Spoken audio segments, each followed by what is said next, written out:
Bayangkan jika wabah penyakit memaksa orang untuk menari tanpa henti sampai akhirnya mereka jatuh pingsan atau bahkan meninggal dunia. Apakah hal ini benar-benar terjadi dalam sejarah? Yuk, kita kupas tuntas tentang wabah Spanish Flu Dance yang aneh dan mengerikan. Selamat datang kembali di channel kami, Penulis Sejarah. Tempat kamu bisa menemukan berbagai kisah menarik dari sejarah, mitos, hingga misteri dunia. Kali ini, kita akan membahas tentang wabah aneh yang dikenal sebagai Spanish Flu Dance, di mana orang-orang konon menari sepanjang hari hingga mereka mati. Apakah ini benar-benar terjadi atau hanya sekedar legenda? Ayo, kita mulai petualangan ini. Okay, let's go.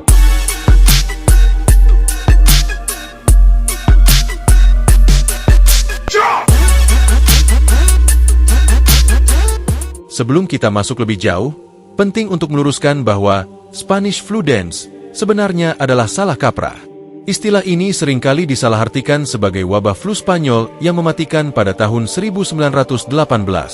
Namun, yang kita bicarakan di sini adalah tarian wabah atau Dancing Plague yang terjadi di Eropa abad pertengahan, terutama di Strasbourg pada tahun 1518. Pada Juli 1518, seorang wanita bernama Frau Trofea mulai menari tanpa henti di jalanan Strasbourg. Dalam waktu seminggu, sekitar 30 orang bergabung dengannya, dan dalam sebulan, jumlah penari mencapai ratusan. Mereka menari terus-menerus tanpa henti, hingga banyak yang jatuh sakit atau meninggal karena kelelahan, serangan jantung, atau stroke.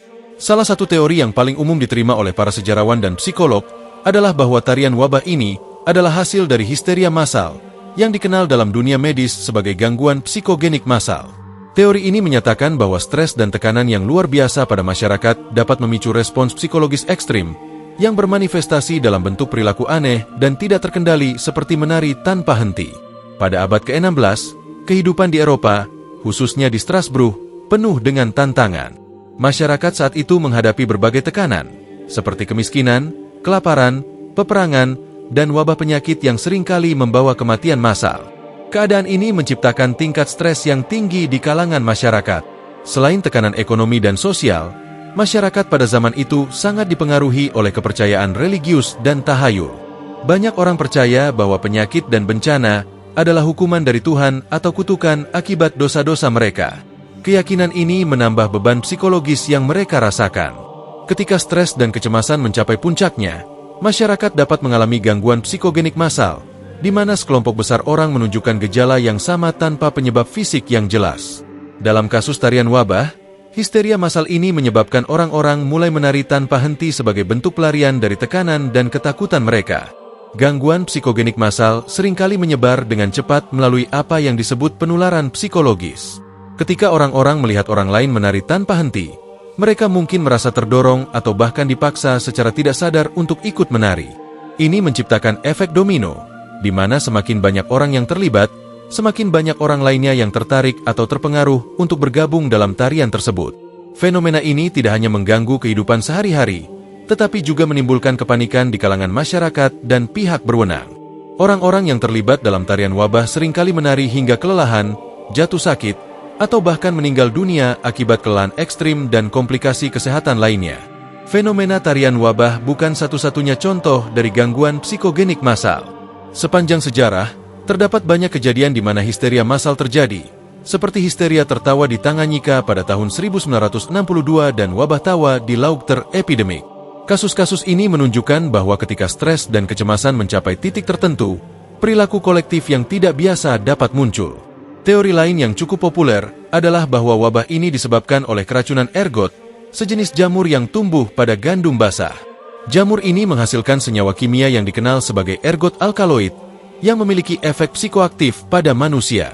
Salah satu senyawa ini, ergotamine, memiliki struktur kimia yang mirip dengan LSD, sejenis zat halusinogenik yang terkenal.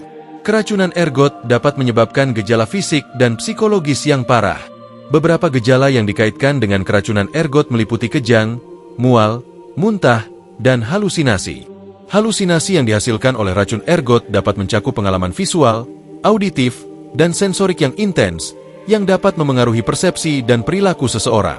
Dalam konteks tarian wabah, Beberapa sejarawan mengusulkan bahwa para penari mungkin telah terkena keracunan ergot yang menyebabkan mereka mengalami halusinasi dan kejang-kejang yang mendorong mereka untuk menari tanpa henti.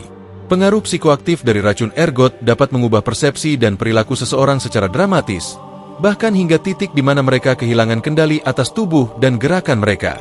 Meskipun teori ini menarik, belum ada bukti arkeologis yang kuat untuk mendukungnya secara langsung. Namun, penelitian ilmiah telah menunjukkan bahwa kondisi iklim dan lingkungan pada masa itu mungkin menciptakan kondisi yang ideal untuk pertumbuhan jamur ergot di tanaman gandum. Hal ini menunjukkan bahwa kemungkinan terjadinya keracunan ergot pada masa itu tidaklah mustahil. Meskipun teori racun ergot menawarkan penjelasan yang menarik tentang asal-usul fenomena tarian wabah, beberapa ahli mengkritiknya karena kurangnya bukti langsung yang menghubungkan keracunan ergot dengan kejadian tersebut. Selain itu, tidak semua penari mengalami gejala yang konsisten dengan keracunan ergot, seperti kejang atau halusinasi, yang menimbulkan keraguan tentang sejauh mana teori ini dapat menjelaskan fenomena tersebut secara menyeluruh. Pada puncak wabah tarian, pihak berwenang Strasbourg merespons dengan berbagai upaya untuk menghentikan fenomena yang semakin mengkhawatirkan ini. Mereka merasa terdesak untuk menemukan solusi yang efektif untuk mengatasi tantangan yang dihadapi oleh masyarakat mereka.